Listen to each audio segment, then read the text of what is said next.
இன்றைக்கி நம்ம வெண்டைக்காய் புளிக்குழம்புக்கு 1/4 கிலோ அளவு வெண்டைக்காய் எடுத்துருக்குறோம். நல்லா கழுவிட்டு மேலே உள்ள தண்ணியை துணி வச்சு நல்லா தொடச்சிடுங்க. தொடச்சிட்டு இது மாதிரி நீங்கள் கட் பண்ணிக்கோங்க. ஒரு பாத்திரத்தில் 2 ஸ்பூன் அளவு ஆயில் விட்டுக்கலாம். 1/4 ஸ்பூன் மஞ்சத்தூள், 1/2 ஸ்பூன் அளவு உப்பு போட்டுக்கோங்க.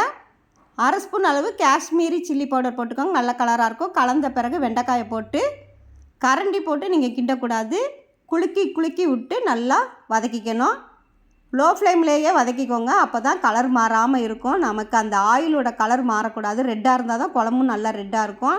இந்த அளவுக்கு நல்லா வறுபட்ட பிறகு இப்போ நம்ம வெளியே எடுத்து வேறு ஒரு பாத்திரத்தில் எடுத்து வச்சுக்கலாம்.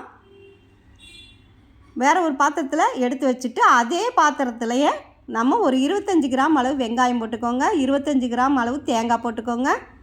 பாதி வறுபட்ட பிறகு 1/2 ஸ்பூன் அளவு சீரகம், 1/4 ஸ்பூன் அளவு மிளகு போட்டுக்கோங்க. நல்ல மணமாக டேஸ்டியாக இருக்கும் மிளகு போட்டோம்னா.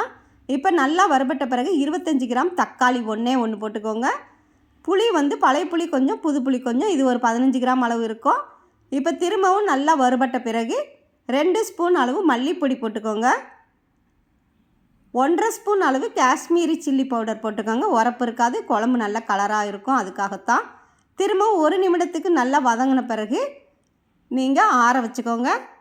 ஆறின பிறகு நம்ம ஜாரில் போட்டுக்கலாம். போட்டு நைஸாக அரைச்சிடுங்க.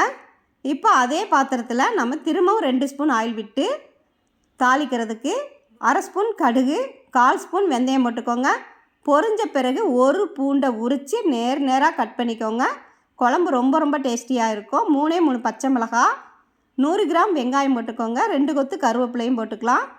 திரும்பவும் நல்லா வதங்கிடணும். இந்த இது வதங்கிறதுல தான் இருக்குது குழம்பு டேஸ்டியே. வதங்கின பிறகு நீங்கள் இது கூட அரைச்ச மசாலா, ஜாரை கழுவி தண்ணி ஊற்றிக்கோங்க. கலந்து விட்டுக்கோங்க. உப்பு போட்டுருங்க. தேவையான அளவு உப்பு போட்டுட்டு கலந்து விட்டுக்கோங்க. கலந்து விட்டு 10 நிமிடங்கள் நல்லா ஹை ஃப்ளேமில் கொதிக்க விட்டுருங்க. அப்போ தான் நமக்கு கலர் கிடைக்கும். 10 நிமிடங்கள் கொதித்த பிறகு இப்போ அடுப்பை சிம்மில் வச்சுட்டு திரும்பவும் 7 நிமிடங்கள் கொதிக்கணும். பாருங்கள், இப்போ 7 நிமிடங்கள் திரும்பவும் கொதித்த பிறகு தான் நமக்கு நல்ல கலர் கிடச்சிருக்கு. கலந்து விட்டுட்டு இப்போ வெண்டைக்காயை போட்டுருங்க. போட்டு திரும்பவும் லேசாக கலந்து விட்டுட்டு மூடி போட்டு 5 நிமிடங்கள் நல்லா கொதிச்சிடணும். 5 நிமிடங்கள் நல்லா கொதிக்கட்டும். லோ ஃப்ளேம்லேயே கொதிக்கட்டும். 5 நிமிடங்கள் கழித்து பாருங்கள், நமக்கு அருமையாக நல்ல செம்மையாக டேஸ்டியாக நமக்கு வெண்டைக்காய் புளிக்குழம்பு ரெடி ஆயிடுச்சு. சாதத்தில் ஊற்றி பசைஞ்சு சாப்பிட்டு பாருங்கள், அவ்வளோ அருமையாக இருக்கும். இட்லி, தோசை எதுக்குனாலும் நம்ம வச்சு சாப்பிட்டுக்கலாம். சின்ன குழந்தைங்களுக்குனா நீங்கள் கொஞ்சம் உரப்பு கம்மியாக போட்டுக்கோங்க. நம்ம காஷ்மீரி சில்லி பவுடர் தான் யூஸ் பண்ணியிருக்கிறோம் கலருக்காக. ரொம்பவும் உரைக்காது. தேங்க்யூ.